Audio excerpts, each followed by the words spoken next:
the Happy Scientist podcast. Each episode is designed to make you more focused, more productive, and more satisfied in the lab. You can find us online at bitesizebio.com/happy scientist.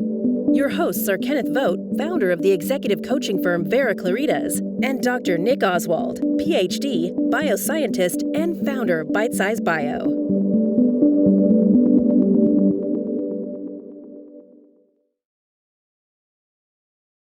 Hello and welcome to the Happy Scientist podcast from Bitesize Bio. If you want to become a happier, healthier, and more productive scientist, you are in the right place. I'm Nick Oswald, the founder of bitesizebio.com, and with me, it's the driving force of this podcast, Mr. Kenneth Vogt. I've worked with Kenneth for over 7 years now, with him as my business mentor and colleague, and I knew that his expertise could help a lot of researchers, which is why we are both here today doing this podcast for you. In these sessions, we'll hear mostly from Ken on principles that will help shape you for a happier and more successful career. Along the way, I'll pitch in with points from my personal experience as a scientist and from working with Ken.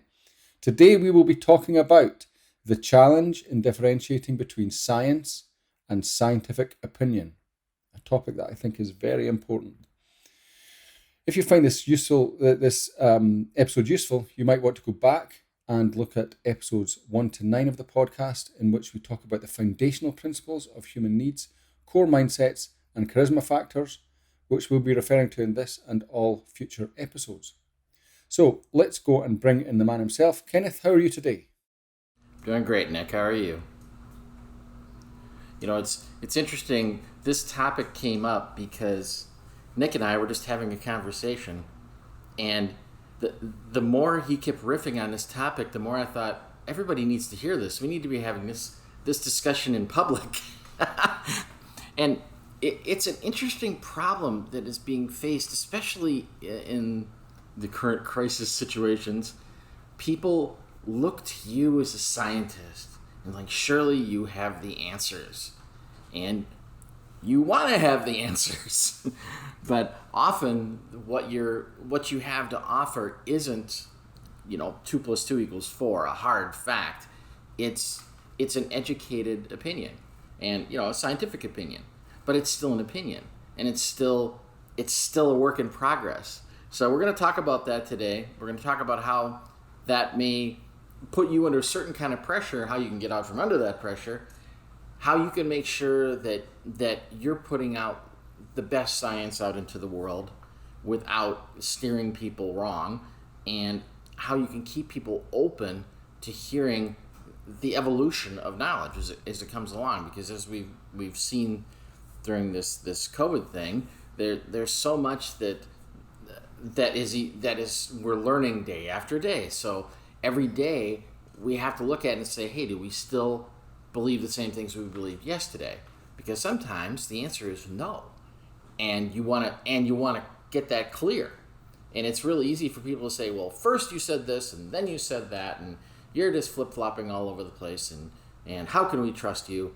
Well, I want to dig into how to make sure that you can be trustworthy and people will perceive you as trustworthy, even though you are sometimes changing your position on things because the facts require it. So first, I'd like to ask a specific question of you, Nick. How would you differentiate between science and scientific opinion? Okay, so the way that I see it, and again, this is just an epiphany of mine. It kind of so it may or may not apply to people. It depends on how you see things. For me, I see that this kind of relates to the question that we talked about in, I think it was the last episode, where we were talking about asking questions rather than going for results. So the natural human tendency is to go for solid facts, look for solid ground. So as a scientist, it's really easy to get pathed into going after results and instead of just doing your job, which is asking questions. And it's the same here. We're looking for solidity, if that's a word, where it doesn't exist. So what science is if you go right back to the beginning, you've got a world, a universe in front of you, and it's about exploring that universe, that world, by asking questions. And then when you get an answer to a question, it doesn't tell you the answer. What it does is it shows you where the next question is. And as soon as you assume that as soon as you think you know what the first question, the first answer gives you, as soon as you think that is then the truth, then you may as well either stop doing more science, or at the very least you kind of you path yourself. You start pathing yourself into expecting an answer, and then we're back to expecting a result and looking for results. And so this whole thing about being a scientist, your job is to ask questions. It also means that being a scientist, you accept the fact that where we are now is not the absolute truth. It's always, the science is an evolution, as you mentioned earlier, Ken. It just keeps trucking along. There are lots of scientists in any given field who are coming up with different answers to different questions they've asked. And the truth is a kind of nebulous thing, that not nebulous kind of frontier that just moves forward all the time, question after question after question after question. And that's the way that I would see it. Rather than answer after answer after answer, that's not giving you the solidity you want, because any of those answers could actually be wrong. And you have to be open to asking another question to verify that answer. And you also have to be open to the fact that it might not be correct, and then you might have to change course or change your opinion. And so when someone talks about someone talks about scientific opinion, that is at a point in time, a scientist with a specific perspective.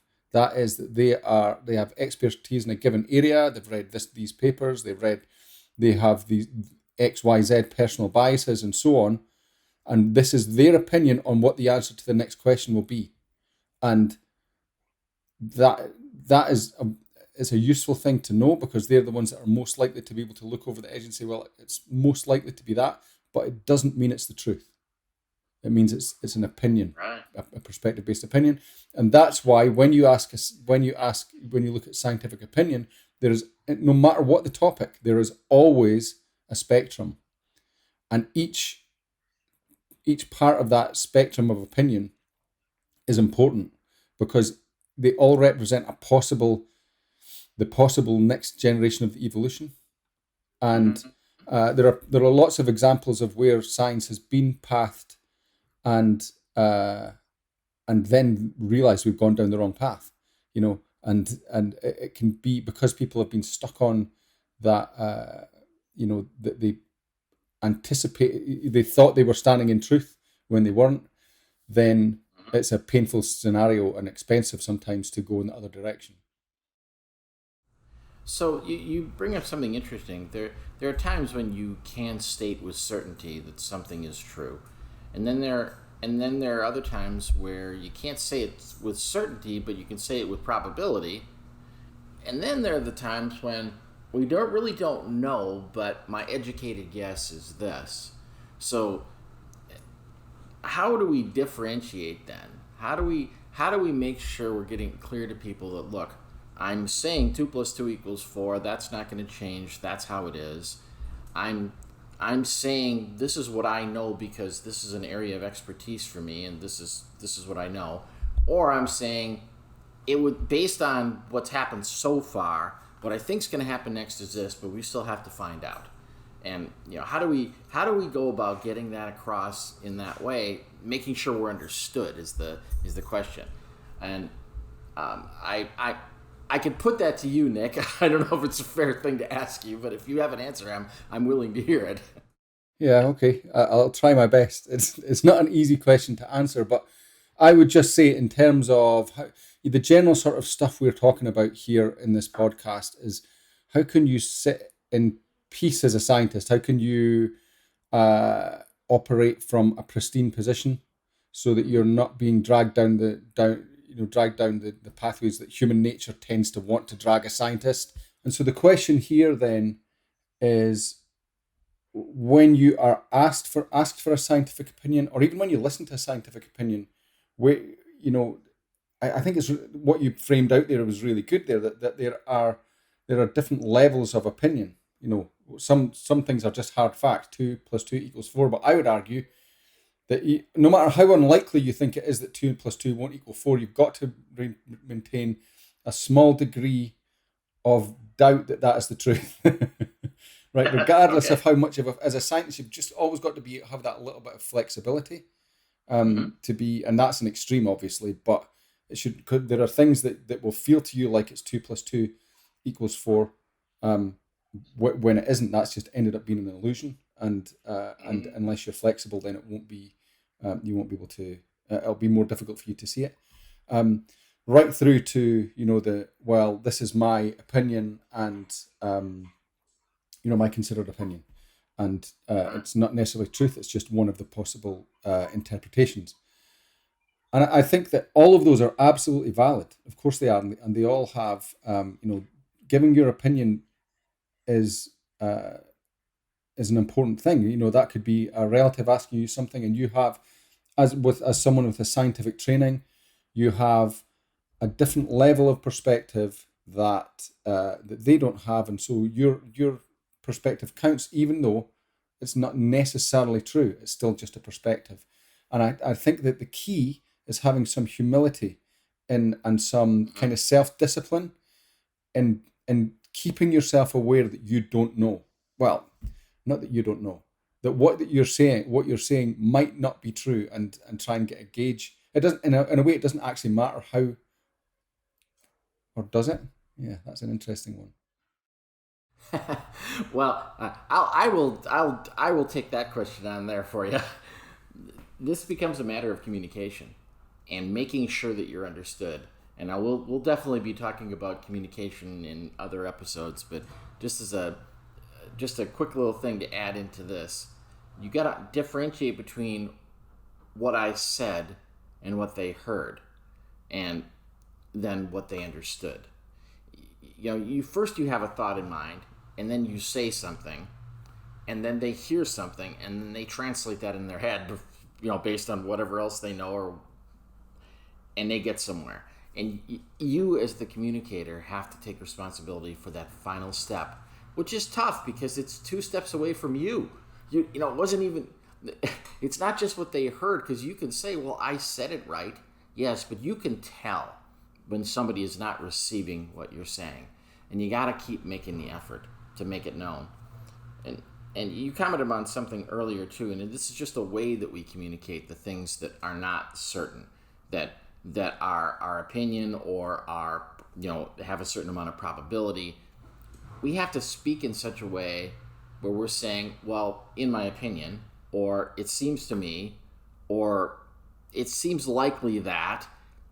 We've gotta couch it in some way that somebody can realize how hard does this fact look, and to the scientist. Are they saying this is absolutely certain, or are they saying this is a probability? Are they saying it's only a possibility? What are they saying? And we got to take responsibility for them hearing it properly. And yeah, I think, Ken, that if you take it right back to to basic principles, and actually what this podcast is about, which is being a happier and more relaxed, more productive scientist, I think it's worth noting that one of the things that looking at the difference between scientific opinion and what science actually says is that it's quite freeing for you as a scientist. I think as scientists, we're under pressure in some ways, either from ourselves or from people around us, or whatever it is. But we're under pressure to know what the facts are. We feel I've certainly felt that I'm under pressure to know what the truth is, and I can never have that. All I can have is my scientific opinion, my own scientific opinion, based on what I've read, what I've looked up, what my expertise is, what my personal biases are, what my personal blind spots are. That's going to be the same for all of us. And so it's a bit like that question of stepping back from getting results and just asking questions. The idea that you can step back and say, okay, what I'm saying is not necessarily fact. It's my best guess. It's better than a guess. It's my best opinion based on what I know and what I feel here. So Right. and I'm reminded of something that Dr. Anthony Fauci said somewhere a couple of months ago, where he said, "I'm an epidemiologist. I'm not a politician. I'm not saying what's the right thing to do from a governmental standpoint. I'm saying, as an epidemiologist, this is my opinion." And at that level, obviously, we expect the highest level of data out of somebody at that pinnacle.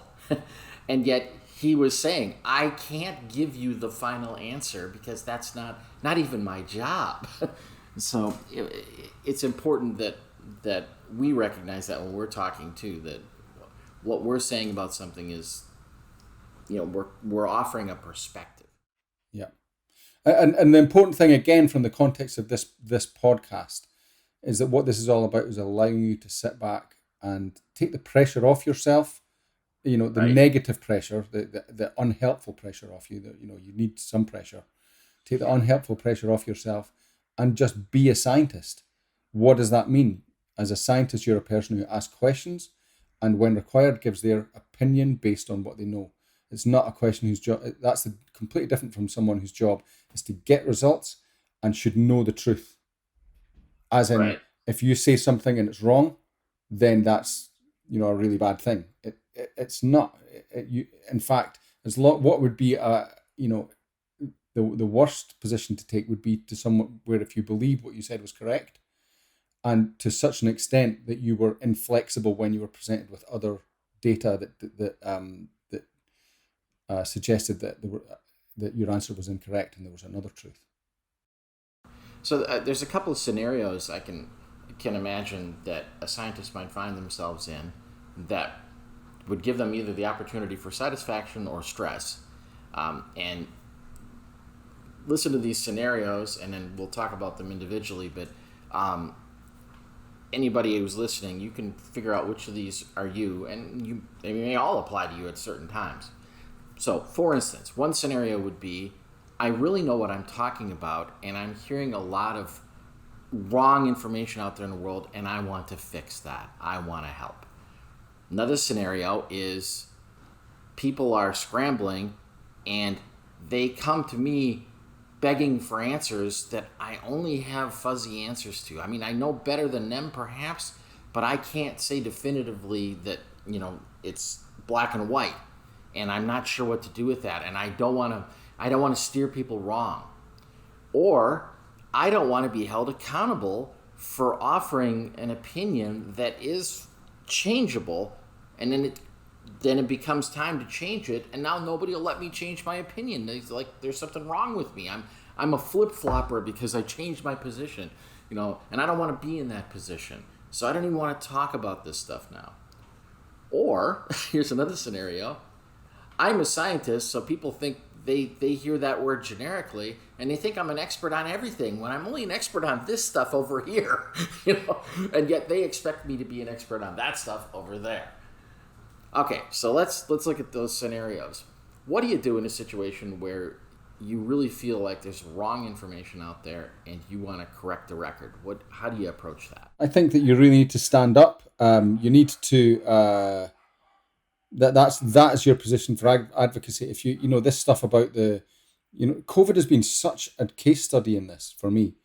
The stuff that came out about that it's 5G and stuff like it's come. That's Yes. okay. As I said, the rule of thumb, you must maintain some doubt. You've got to, even if it's 0.000.1% of doubt, just enough there so that if something else came in, then you could some other evidence came in, then you could assimilate that. But I think we can be fairly certain that it was nothing to do with 5G masts. And Yes. and so in that case, that's just a really obvious example where you say, well, this is just completely incorrect, and here's why. And you can stand up. But again, you can. I mean, how would you couch that? You have to say. You still have to say, this is in my considered opinion as a scientist. This is what it looks like. This is complete nonsense. And Right. yeah. So and in that case, it's really important to stand up, because a basic knowledge about how diseases are spread and how viruses work and Even if you don't, I've got no clue how a 5G mask works really. So, but I'm pretty sure it has nothing to do with the ability to transmit viruses. Sure.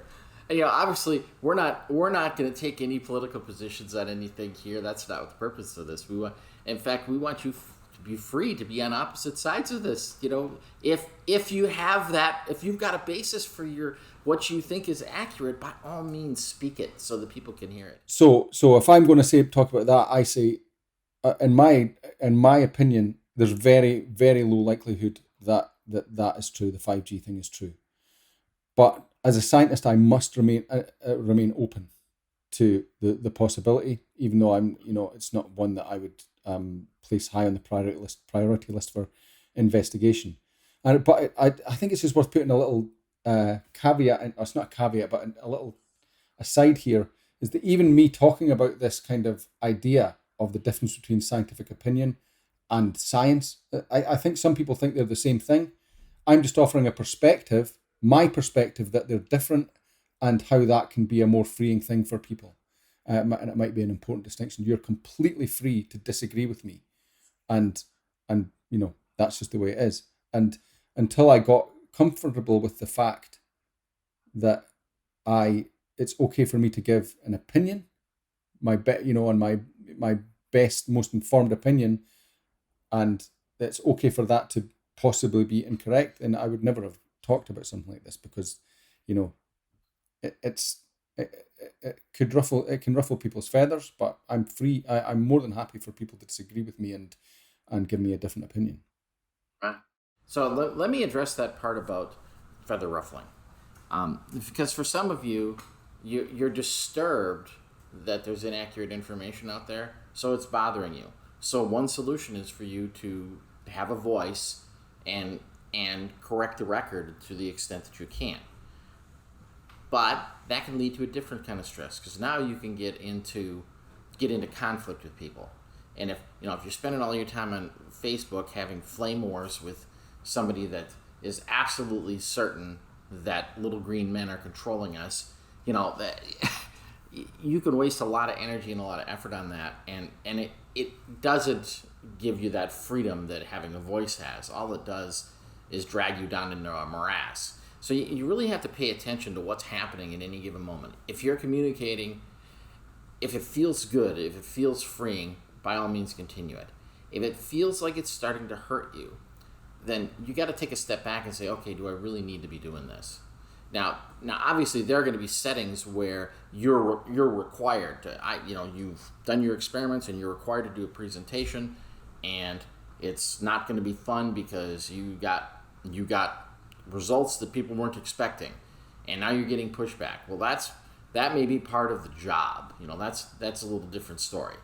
But there, hopefully, you've got an environment of people that are also scientifically minded and will hear, like, well, here are the results we got. Here are the conclusions that we're drawing and why we're drawing those conclusions. If you are pristine about your science, and then about your communication about your science, you're going to find you'll have less pressure. And sometimes we get frustrated, like, people, why can't they just see it? Here's the data, look at it, it's so obvious. Well, you got to remember that everybody isn't as smart as you. And I know this can sound arrogant, but it isn't about being arrogant. You can be humble and recognize that you have innate abilities that perhaps most people don't. And you got to get to peace with that. You got to be okay with that. I'm often the smartest person in the room, if that's the case for you. If that's the case for you, don't be proud about that. Realize, well, then I got to be helpful. I can't expect everybody to rise to my level. I have to help them along. So, it's like, if you're a third grade teacher, you're the smartest person in the room. You got a bunch of 8-year-olds there. You're going to know more than them. There's no question about it. Well, are you going to expect them to be you? That would be unfair. That wouldn't get you anywhere. And that would create stress for you. Whereas if you can say, look, they are where they are. Well, how can I present this so that they can grasp it? And sometimes it's you have that problem because you're presenting to people who just don't have expertise. They're not stupid. They're not inexperienced. They just don't have the expertise. Other times you're dealing with people that they really don't have the IQ, and so you got to present it differently. So take a look at your audience, and then there are some audiences you just shouldn't engage with, because if all it's going to do is turn into arguments, who has time for that? We have lives to live, so don't find yourself sucked down into that kind of problem. So let's look at the next scenario. You're being called on. You didn't ask to be called on, but you're being called on. So all of a sudden you're there and somebody says, "Hey, Sally's a scientist. What do you think?" And you're, now what? What do you do with that, Nick? Well, then that's where you've got to absolutely qualify what you're saying by according to what are you? You're a biologist and they're asking you about astrophysics or something, or or like I used to, my sister used to have a boyfriend who, when I was doing my PhD on slime molds, would hang on to my every word about medical conditions that he thought you might have. And it was just quite crazy. And you've got to say, and it's really, I at that time I got quite, probably thought I knew more than I did. And I would say, yeah, well, this is how this works, and this, and probably I overstepped my, how would I say it? I probably knew more about these things than he did, but I didn't define the fact that that I, this is what I know, this is, this is not my area of expertise. This is just my opinion based on what I know. You should talk to someone else who is more qualified than I am if you're really worried about this thing, and and so on, so that it's actually, I've actually positioned the advice or the knowledge that I've given. Yeah, you just said something really important there. Just because somebody puts you on the hook doesn't mean you have to stay there. You can let yourself off the hook, and you do it with humility. Going, I'm actually not an expert on that.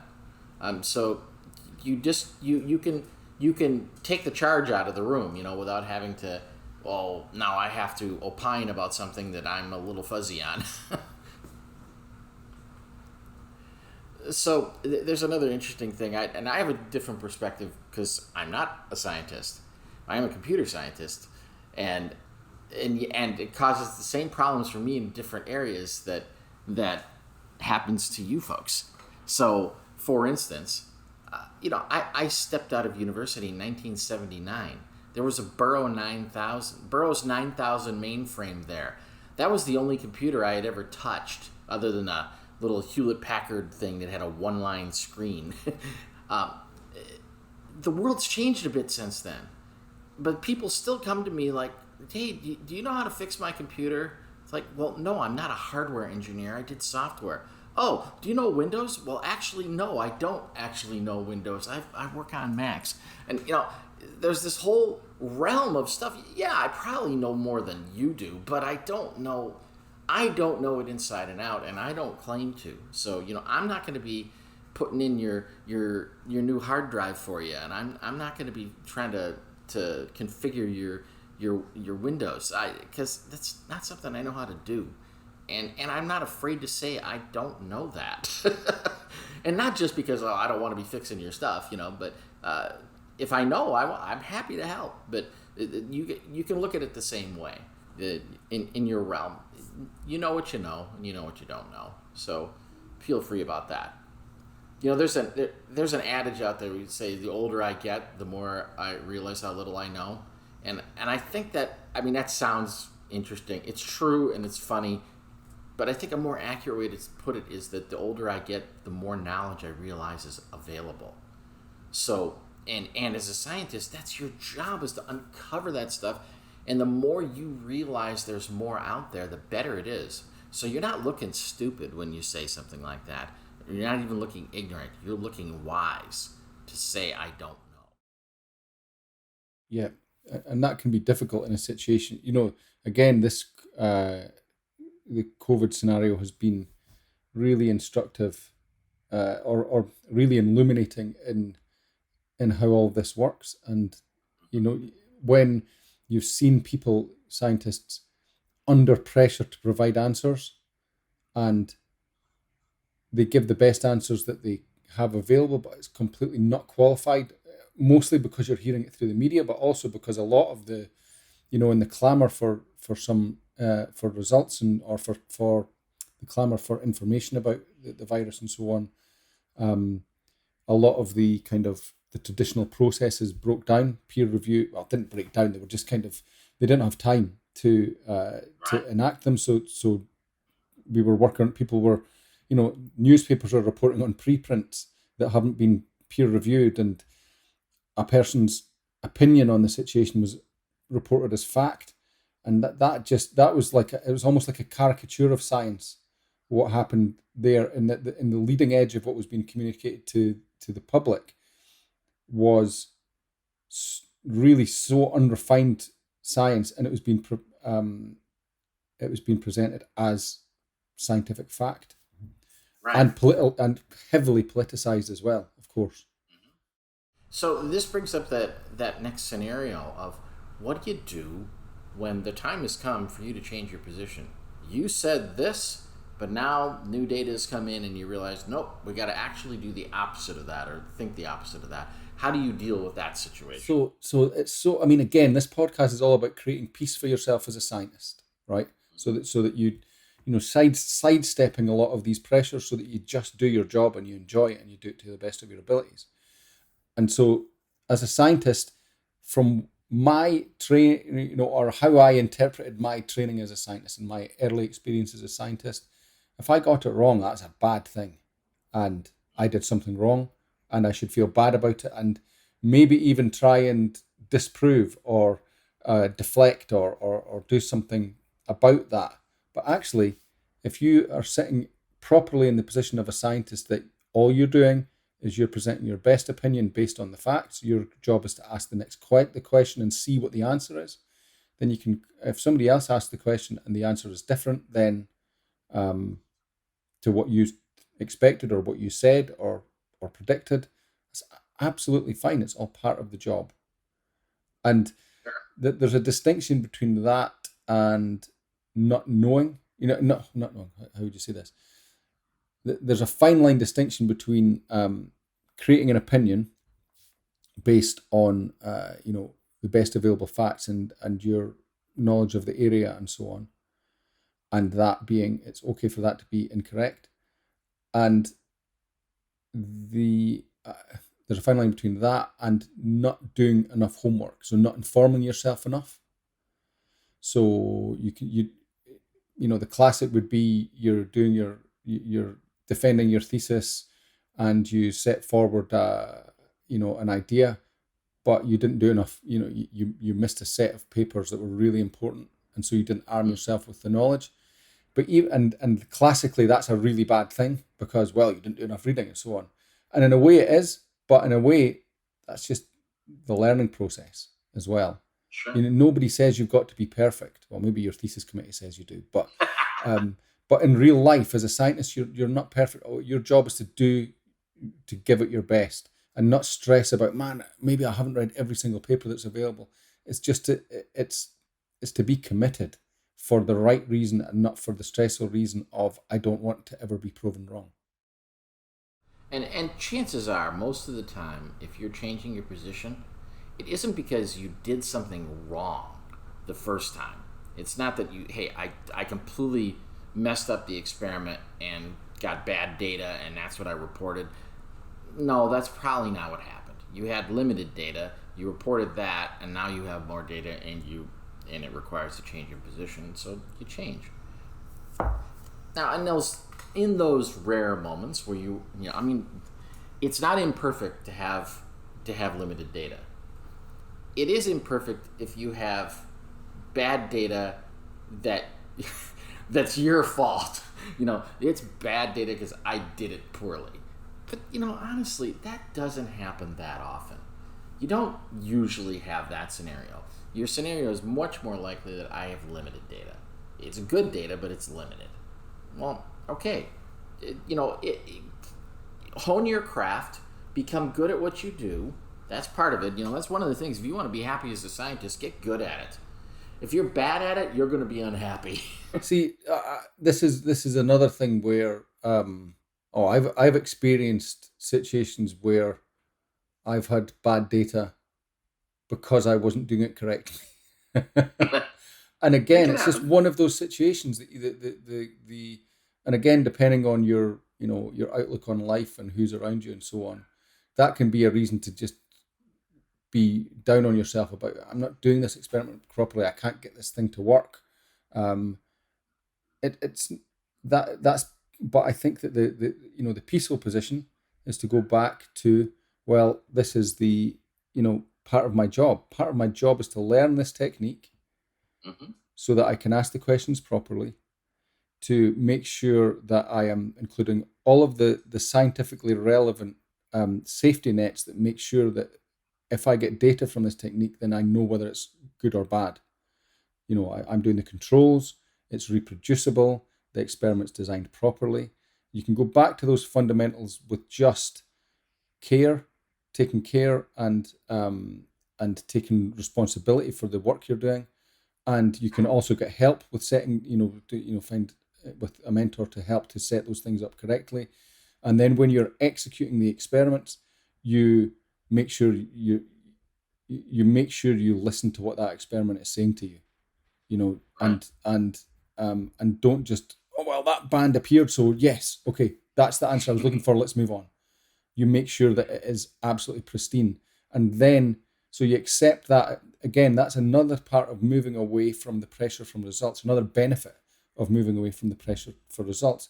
And it's not that you don't need results, it's that if you are, it's a change in focus, a shift on focus from, I need to get this band on a gel because that's what I need for my results section, to, my job is to do this experiment with as much care, attention, and commitment as possible, and to really listen to what it tells me, and then move forward when I am convinced that that correctly set up experiment is telling it's telling me something. When I'm confident what it's telling me, then I will move forward.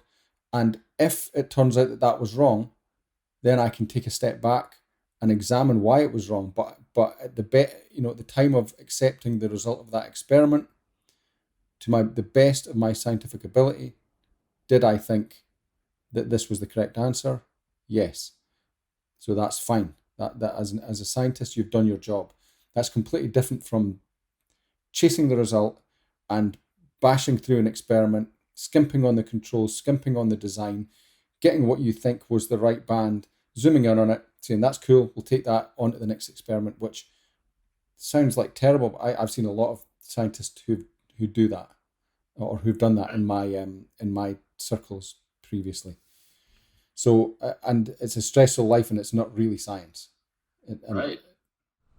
Well, young Padawans, the master is speaking. Listen, and for specifics on this kind of thing, the specific mentoring about technique and about process, and then about how to assess results.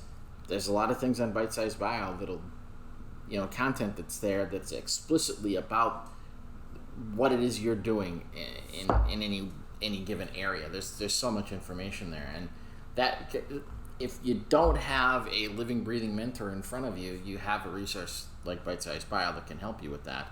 And so, by all means, do that. so And, and I would qualify that this before people go up and look up my publication record and so on. I I don't claim to have been a master in the lab, but what I have had is I've had a lot of varying experience in the lab, and then in doing Bitesize Bio, a kind of unique position to reflect a lot on what went right for me in the lab, what went wrong, and why that happened, and what was happening for other people, and why that happened. And so that's where I'm coming from here. It's kind of that, if you can't do, teach. and that's why there's hundreds of writers on Bitesize Bio. Because they all have different areas of expertise, but these are, for the most part, PhD scientists who are speaking about what they know from experience in the lab. So they, even if Nick isn't an expert on a particular topic, he's found somebody that is and has them presenting for you. So it really, the idea of becoming a master is really is a great one. There's a great deal of satisfaction in gaining mastery in any area, and whether it's in your science at work or whether it's being a snowboarder or painting watercolors or whatever it is you want to do with yourself. You have this literally this great laboratory of yourself in a place to get mastery in your work, but you can play that out in your whole life. And whether you become a master there, you can also become a master in the kitchen. You can also become a master with your kids. You can also become a master in your neighborhood, in your community. Once you grasp that, it's applicable across your whole life. So that's what we're standing for here today. So I feel like we could go on and talk about this for another hour, but we're gonna have to wrap it up. Yeah, I think that there's a, you're talking about mastery, and really this is what we're talking about. It's kind of peaceful mastery of the position of being a scientist, and how do you do that? And I just think that the last, you've got lots of ways of looking at things, Ken.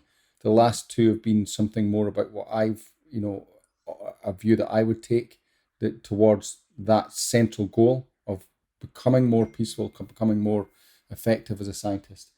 And it's interesting that both of those are about stepping back from what you're in. For me anyway, it's about stepping back from the initial perception of what it meant to be a scientist, and stepping back into something more peaceful that's a little bit against the flow. Again, going from looking for results to asking questions, going from feeling the pressure to stand in knowledge back to the position of all I can give is my perspective and make sure that my perspective is as good as possible. And both of those things to me are straight away more peaceful and free up from a lot of the garbage that surrounds chasing results and having to be right all the time. Love it. Well, I'd say that's a wrap for this topic. So, Nick, I know you have the wrap-up speech, so go for it. Well, so I would just say that thanks again for listening. I hope that was useful. I feel like that was a bit more riffing from me than it is normally. So let's see how that feels. If you've enjoyed that, again, as I said at the beginning, please go back to episodes 1 to 9 of the podcast, where Ken lays down some great stuff that has helped me in progressing to working more effectively and understanding things more, which is these foundational principles of human needs, core mindsets, and charisma factors. Again, you get those in episodes 1 to 9 of this podcast. Other things you can do to follow us or to interact more with us is to go to facebook.com/The Happy Scientist Club. If you join up there, we will have some different ways of looking at all of this stuff and different ways to different discussions and so on that will help you dive deeper into this if you think it's something that's worth pursuing. So again, thank you from me for you guys listening. And Ken, thanks again for another great episode. Thank you. We'll see y'all next time.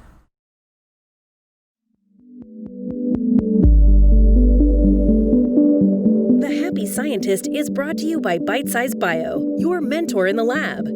Bitesize Bio features thousands of articles and webinars contributed by hundreds of PhD scientists and scientific companies who freely offer their hard-won wisdom and solutions to the Bitesize Bio community.